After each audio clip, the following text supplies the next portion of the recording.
Hello and welcome into the final edition of South Coast End Zone for the 2012 season. At least I think it's the final one, right? Yes. We haven't talked about like if we're having like postseason award show or anything like that, but I doubt it. all right, let's make this the last one. Let's make it good.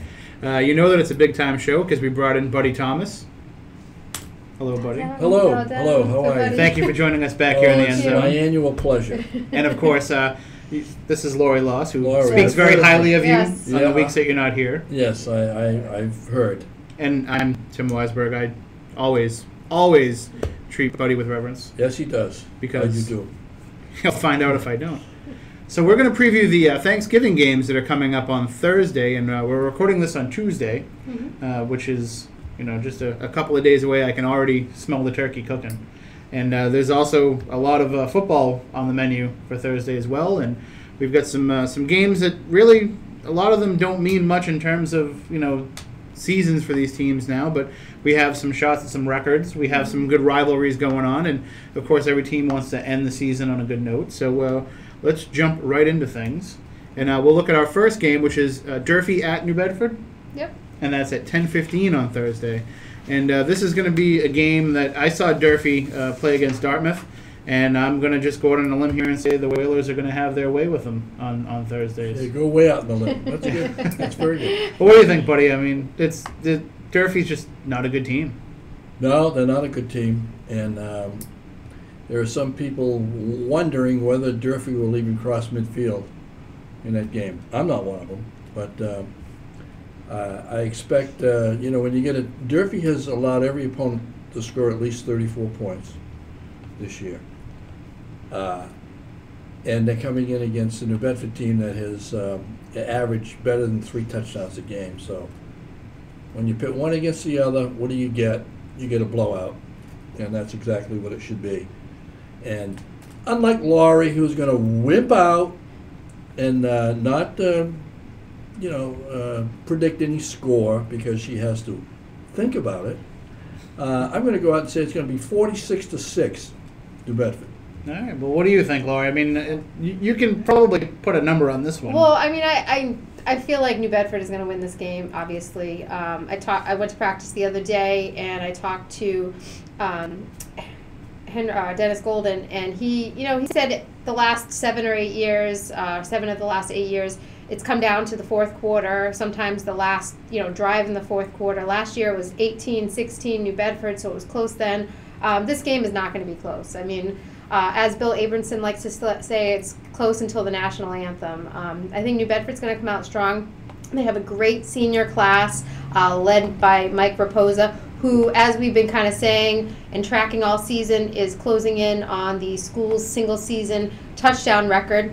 He currently has 14 touchdown passes, and he's 3 shy of the record set by Johnny Seed in 1997 of 17. So, I mean, I see him, I know they're not going to change their game plan at all to, get him the record, but over the course of a game against an opponent like Durfee, I think he's got a shot at tying the record and maybe even breaking the record.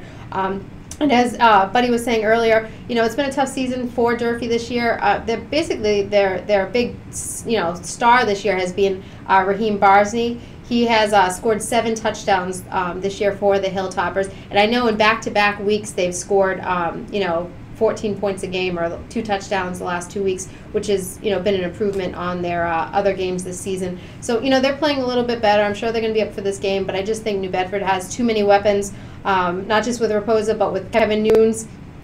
He leads all area receivers this season, 26 catches, over 400 yards, 8 touchdowns, and Mike LaJoy, he got switched from wide receiver to running back, and he's been strong. 550 rushing yards and 9 touchdowns. He's also caught 2 touchdown passes as well. So they just have so many weapons. It's going to be tough for Durfee to really hang with them.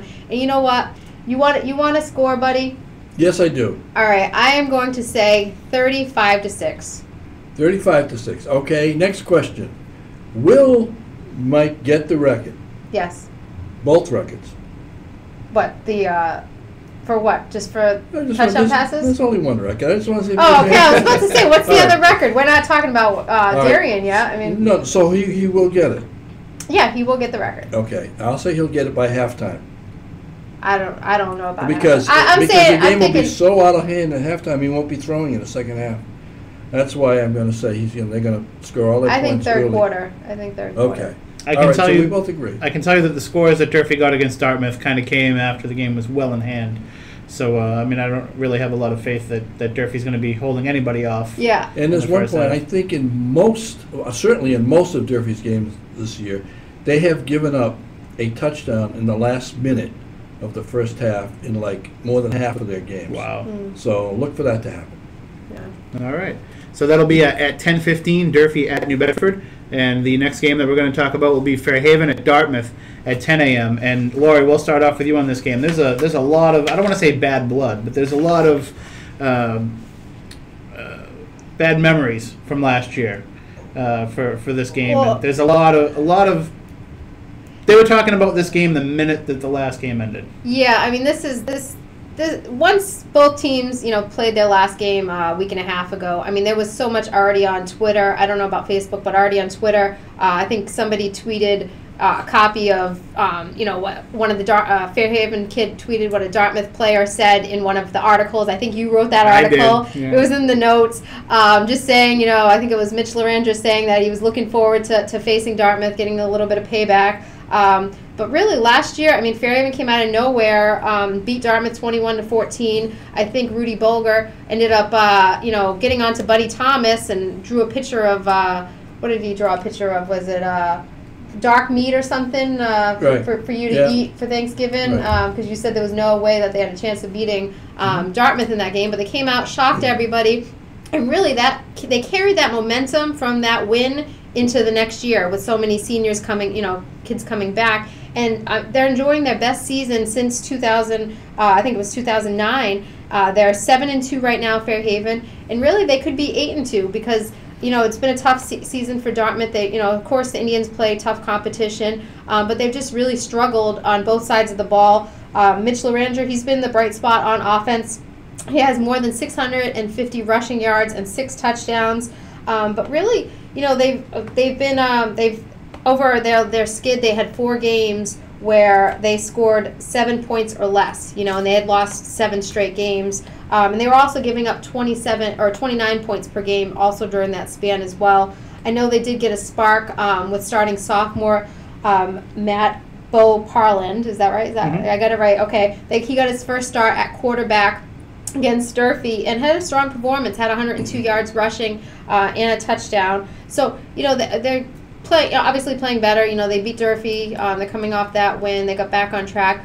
But I just think this Fairhaven team is just, way too determined. And they have too many weapons. I mean, as we're sitting here, I mean, we have, one kid, Kobe Edwards, who is 3 touchdowns away from tying the school's regular season record of 15 for the year. Okay, I think Fairhaven is going to win this game. You know what? Let me think of a score right now. I think it's going to be. I'm going to go with the same similar number. I'm going to go with 35-21. How's that? Fairhaven. That's very good. 35-21. What do you think, buddy? Well, let me tell you. Last year, we all said that Dartmouth was the far superior team, and we all picked Dartmouth. We all picked Dartmouth to roll. And this year I'm looking at Fairhaven, and it's honestly, that was the most enjoyable team I've seen play all year. They're exciting, they're fast, they put the ball up in the air, which I love to see. But you know what? Dartmouth is going to beat them. Really? Yep. Buddy, you're making this easy for me. We're talking about all these kids getting records. I could get the record. I could beat you this year. No, you can't beat me. I'm not worried about that. Okay. No, Dartmouth. We didn't expect Dartmouth to win, to lose last year. They did. Everybody expects Fairhaven to win this year, except me. I took a lot of grief from Fairhaven fans last year, and rightly so. I mean, they played well, and I was very happy for them. But you know what? I think the tables are reversed this year, and there's always a surprise on Thanksgiving Day games, and I think this is the game. If there's going to be a surprise, it's going to be this game, and I think Dartmouth is going to win 30-28. All right. We apologize for any technical difficulties during that segment, but we have to use Wi-Fi to record this show, and we lost the signal. Like, I know what Wi-Fi is. Well, you don't have to worry about it. All right, go ahead. But we'll make sure that, as we say in the business, we'll take care of it in post. All right, so our next game that we're going to talk about is Bourne at Wareham. That's a 10 o'clock game, and this one actually has some milestones and potential milestones for the Vikings. Even though the season didn't work out the way they wanted it to, they could still have a very good year. Yeah. Well, I mean, Wareham, with that loss to Dighton Rehoboth, and Dighton Rehoboth beating Apponequet, a week and a half ago. DR clinched the conference title. They're going to the playoffs. If for some reason, DR does lose to Seekonk on Thanksgiving, which I highly doubt, and Wareham beats Bourne, they would finish as co-champs, but still the Falcons would go to the playoffs.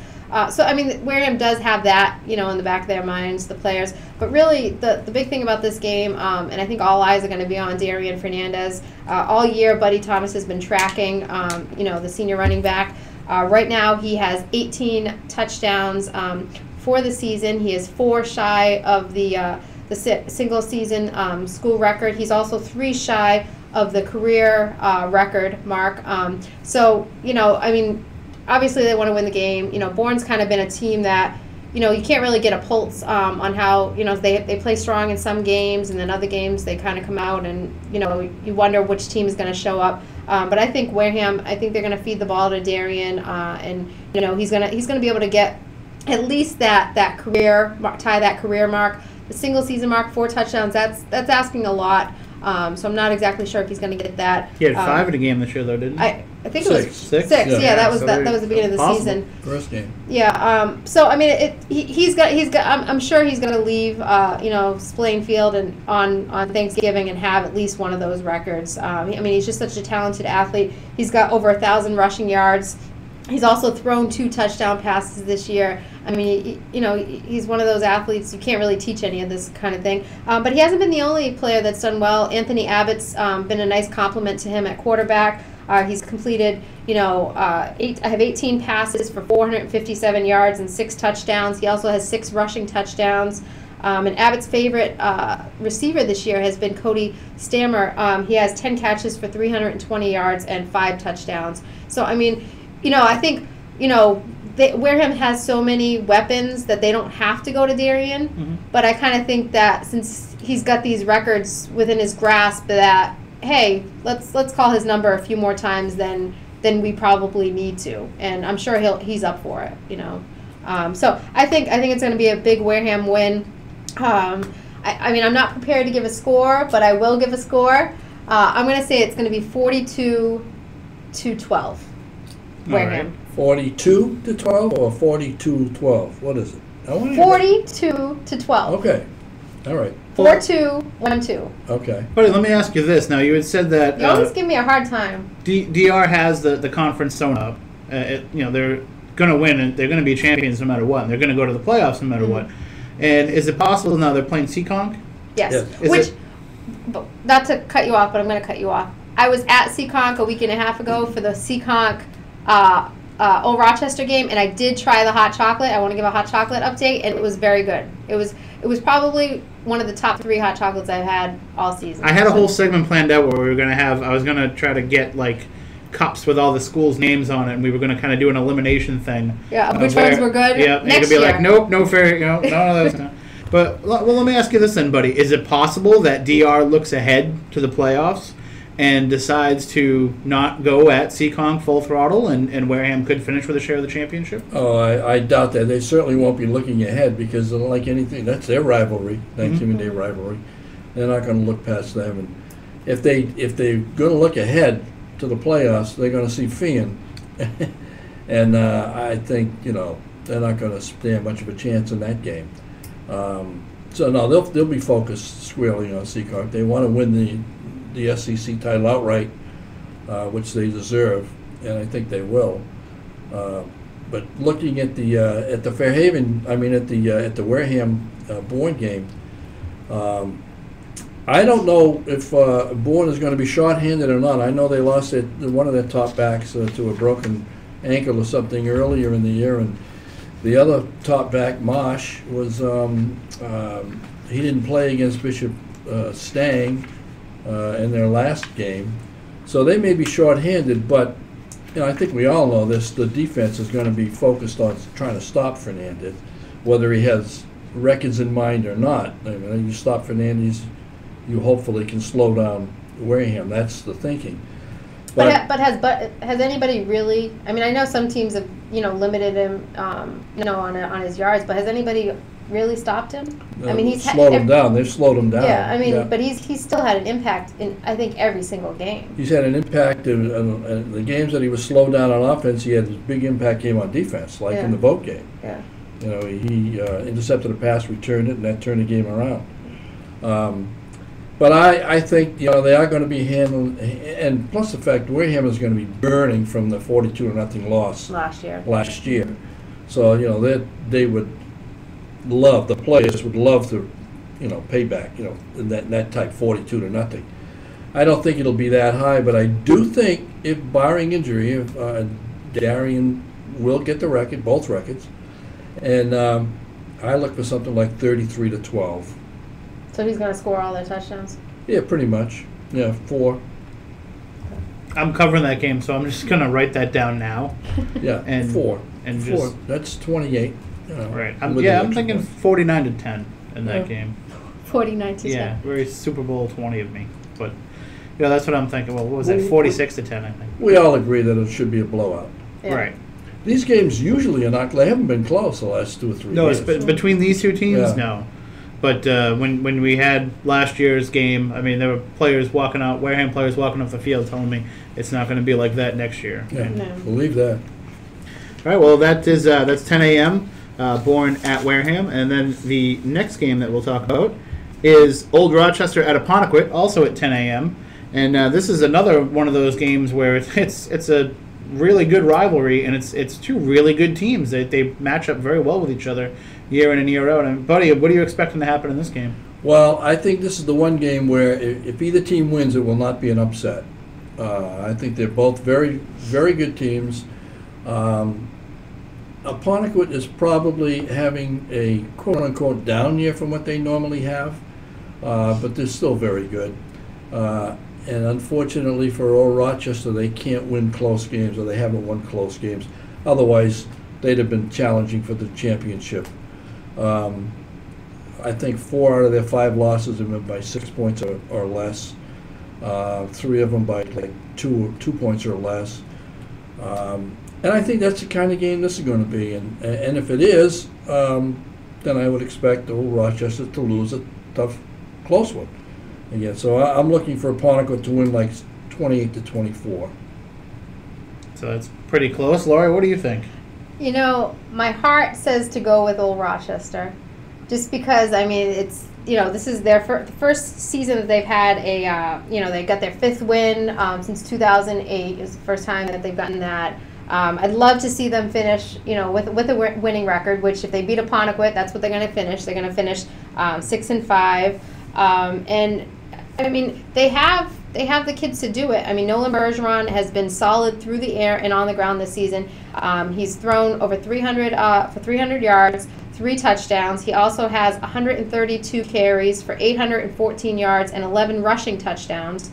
Richie Phillips has been strong as well out of the backfield. He has over 700 rushing yards and 7 touchdowns. He also has 2 touchdown catches. Colin Napton, he's come on strong. He's added another threat for them out of the backfield. He has over 300 rushing yards and 3 touchdowns in the past 3 games.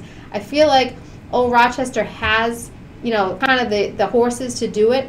I just don't know if they're going to end up being able to beat Apponequet. Like Buddy was saying, it's going to be a close game, I'm sure. Apponequet has lost 2 of their last 3 games, the Lakers. And I know Coach Lomb is going to have them ready to finish the season strong with a win here. The Lakers did hang with DR, about a week and a half ago. They gave up 2 late touchdowns to Nate Kowalski, in that game to suffer their 3rd conference loss. And the Lakers have been tough this year with their ground attack. Matt Michael and Weston Cohen, those 2 have combined for 23 touchdowns this season, with Michael leading the way with 14 of those. And Cohen had scored in 5 straight games prior to the loss to DR. And Michael has scored multiple touchdowns in 5 games this year. So, I mean, I would love to go with Old Rochester to win this game. That's what I'd love to see them have a winning record. But I just think Apponequet has just too much, going for them. They have had some close wins that they've had this year. They've also, they have that rushing attack, and they've lost a couple in a row. I'm going to have to say Apponequet I'm going to go with, although I'd love to go with Old Rochester because I feel like that's, that is where I could upset. So you know what? I think I'm going to go with Old Rochester. I've got to go with Old Rochester. How does that make you feel, buddy? It's all hot chocolate. That's all hot chocolate. How's that going to make you feel? I said either team can win this game. I know. You know what? I'm going to go with Old Rochester. My heart's telling me that. They're going to get their 6th win. They're going to have. This is how she picks during the week. I like this team, but I'm going to go with this team. Well, I mean, I feel like Apponequet should win this game. Well, then you should get ahead. You have to pick them. But I feel like Old Rochester, I would like them to win this game. Okay. So that they, for the kids.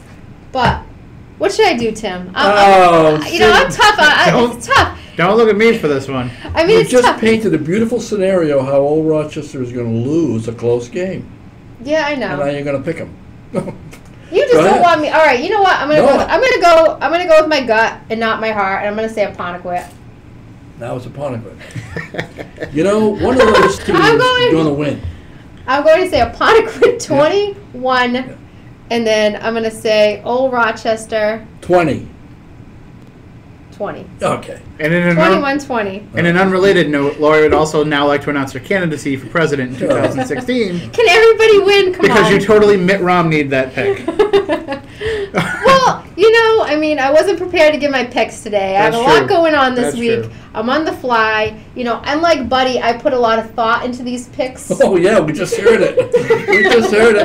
Okay. All right, let's move on then, I think. All right, that was Old Rochester at Apponequet, 10 a.m. on Thursday. One of those two teams will win. Laurie guarantees it. This is great entertainment. Come on now. Our next game is Greater New Bedford Voc-Tech at Diman Voke at 10 a.m. Yeah, and Laurie's picking Voke. Diman Voke, Greater New Bedford Voke. One of the Vokes will win. One is going to win this one. Well, actually, we'll start off with you, buddy. What do you think is going to happen in this game? Well, I think the level of competition is going to be the difference in this game. I remember last year it was 7-6. Diman lost because Voke stopped them on the extra point try. Diman went for they went for the win, and they were stuffed. This year I don't think it'll be that close. I think even though Voc-Tech has had trouble with their offense, their defense has been solid, and I think they can put up some points against a team who was not as good as some of the stronger teams in the South Coast Conference. This is the last game for their 3 big scorers, Corey Pont and Trevor Mena and Justin Soares, the kicker. They have scored. They have accounted for like 80% of the entire school's points. So I look for each of those first two guys to get into the end zone, and Justin to add some extra points, and maybe kick his first field goal of the year. He's their all-time leading kicker, and I think they'll win 24-14. So that was a pretty decisive choice there, Laurie. So Laurie, go ahead. You've got a lot to live up to. Well, as Buddy was rambling on over here, rambling on. I wrote down some numbers here. I wrote down 12, which I just wrote down 12, which I think that's how much Diman's going to score in this game. Okay. And then I also wrote down 21, which I think that's what Voc-Tech is going to score. As Buddy said, Voke's offense has struggled as of late. After opening the season 4-2, the Bears have lost their last 4 straight, and they've only scored 28 combined points in those games. But I think that they're going to have a breakout on Thanksgiving, with all those seniors that Buddy was talking about. We have Corey Pont, we have Trevor Mena, and we have Tyler Sylvia. I think Pont is going to find the end zone, I would say twice. I'm going to go out on a limb and say twice. I know he's only scored 3 touchdowns on the season, and I think Mena is going to get in the end zone once. That's where my 3 touchdowns come. And I think they're going to finish the year strong. I know, they had a winning record last year. They, even if they win on Thanksgiving, they're not going to have a winning record this season. They entered the game 4-6, so they'll finish 5-6 with the win. But I think they're going to be able to take care of Diman, which the Bengals have won 2 straight games, so they're actually coming in a little bit hotter than most people had thought at this point in the season. But they're only averaging 15 points per game for the whole season. And their biggest output was their last game out. That was 41-6 over Tri-County. But I think if you compare Tri-County to Voc, I mean they're not even in the same kind of league. But the guy to kind of watch out for Diman is Wesley Lamar. He scored 3 times in that win over Tri-County.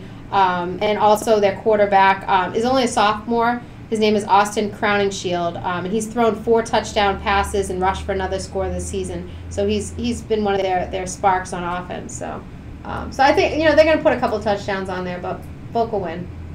Of course, Voc will win. Voc-Tech, GNB Voc-Tech. Right. How's that, buddy? Yeah, that's the good. Bears. That's good. Speaking of rambling, I do like the way she's using her psychic abilities. She's like, I wrote down 12. I wrote down 21.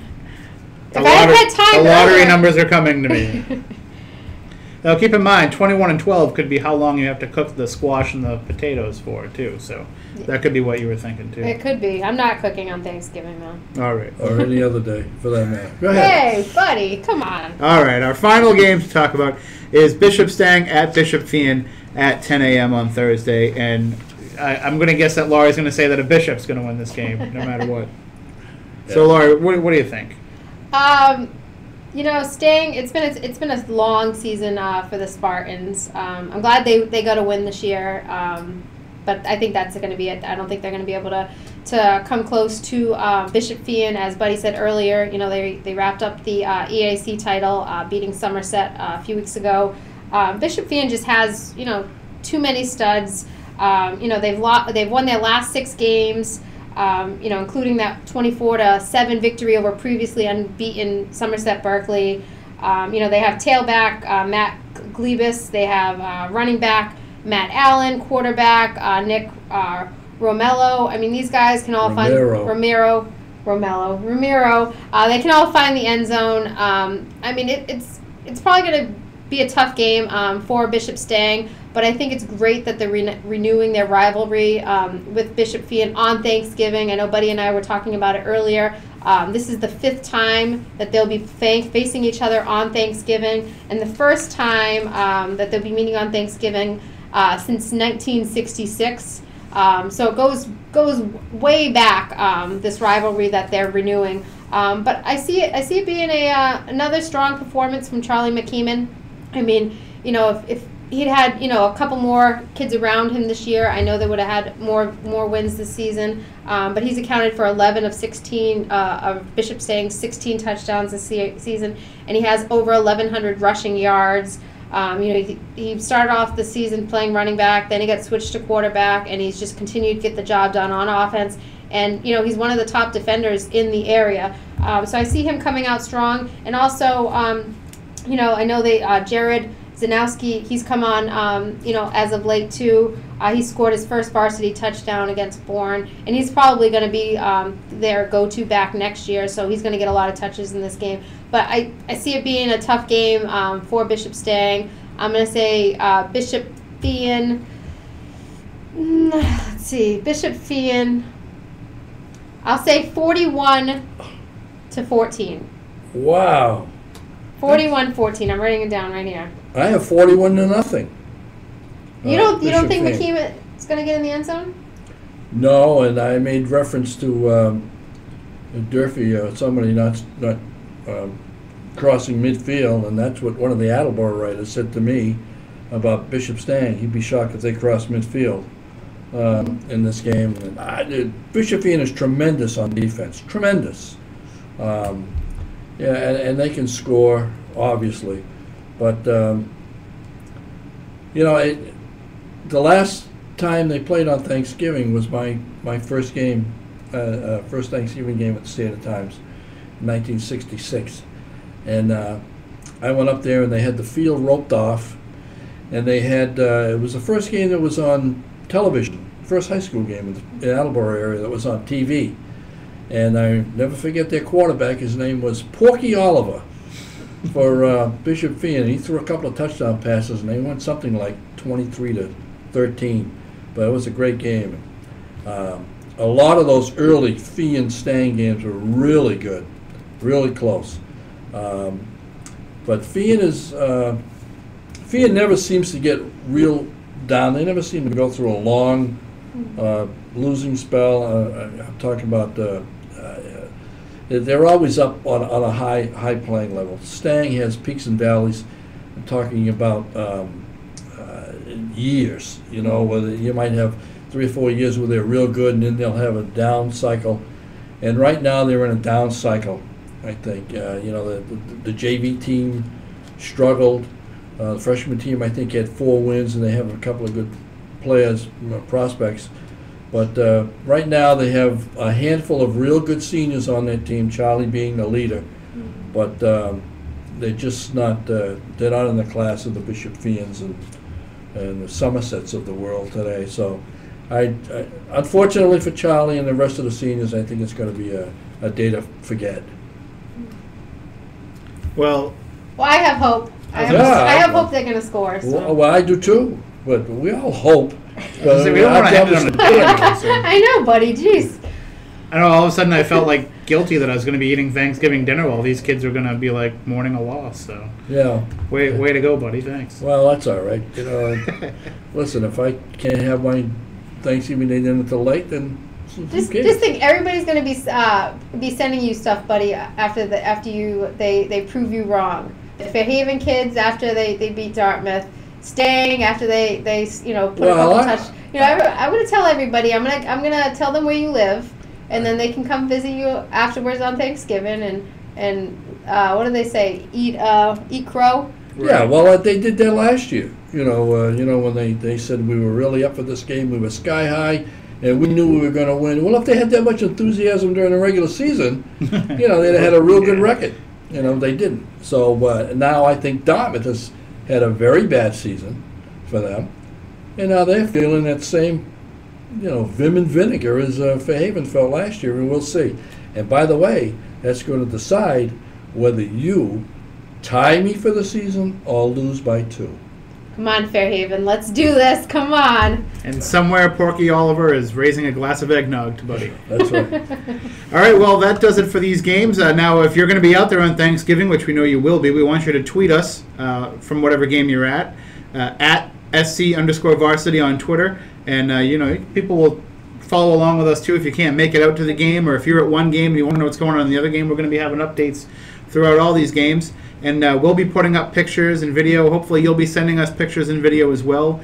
And, of course, you can also follow along with us on Facebook as well. Like us, SouthCoastVarsity.com on Facebook. So I was looking at some of the numbers, the Twitter numbers, and there's well over 1,000 people now following us on Twitter. Mm-hmm. So some of them should be sending us some stuff on Thanksgiving, that's for sure. Yep, and we will, I know Buddy doesn't know how to use a cell phone or use Twitter or anything like that. He will be calling in quarter-by-quarter scores, but I'll be at the New Bedford High game.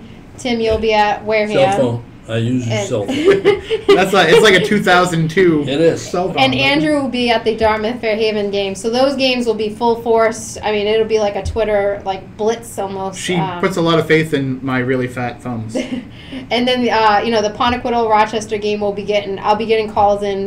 There's no cell phone signal out there anyway, so. So we'll be getting that, and then Buddy. That'll be from Buddy. He'll be calling me in between quarters, and then also. Bishop Feehan and Bishop Stang I'll be getting phone calls, and Voke and Diman I'll be getting calls. So we will have at least quarter-by-quarter updates of all the games, but those 3 that I mentioned I have faith in the 3 of us to make sure that if you can't make it out to a game, that you'll know what's going on. It'll be entertaining at least at SC_varsity on Twitter. So that does it for the season. Yeah. That's it. So I can't really say my normal line of we'll see you under the lights because, hopefully it's going to be a nice, bright, sunny day and we won't have to have the lights on. But, Laurie, I'll let you take us out. Oh, you're putting me on the spot again. You say the same thing at the end of every show. You know what? How about this? How about we'll see? We usually say, we'll see you under the lights, see you in the end zone. Yes. I'll be in the win column. I'll be beating Buddy. Actually, I can't beat you. I'll She'll tie see Buddy. you from the top of the Pix Mountain. This is how sad it's gotten. You should be celebrating a tie. So, hey. All right. You got to celebrate You gotta something. stop Small wins, right? Good point. Yeah. All right. Everybody out there have a happy and safe Thanksgiving. We'll talk to you next season.